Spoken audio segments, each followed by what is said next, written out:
La pallavolista olbiese Sara Desini e i paratleti Giovanni Achenza da Oschiri e Rita Cucuru da Uri sono i tre sardi che partecipano alle Paralimpiadi in corso di svolgimento a Tokyo. Non vedo l'ora di piazzarmi davanti alla televisione per seguire le gare di Sara, Rita e Giovanni, ha detto Cristina Sanna, presidente del Comitato Paralimpico Sardo, e tiferò per loro, augurandomi di vedere tanta emozionante soddisfazione nei loro sguardi. Ma al di là dei risultati che acquisiranno, la loro presenza a Tokyo sta giovando a tutto il movimento, perché raggiungere un tale obiettivo significa, ha aggiunto Cristina Sanna, che si è lavorato duramente, con sacrificio e bene.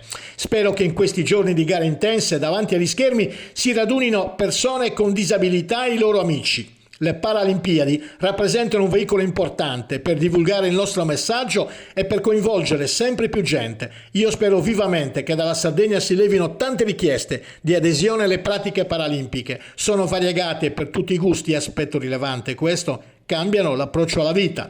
Sara Desini, assieme alle sue compagne della nazionale italiana femminile sitting volley, dovrà scacciare le giustificabili emozioni al cospetto delle padrone di casa giapponesi, delle canadesi e delle brasiliane.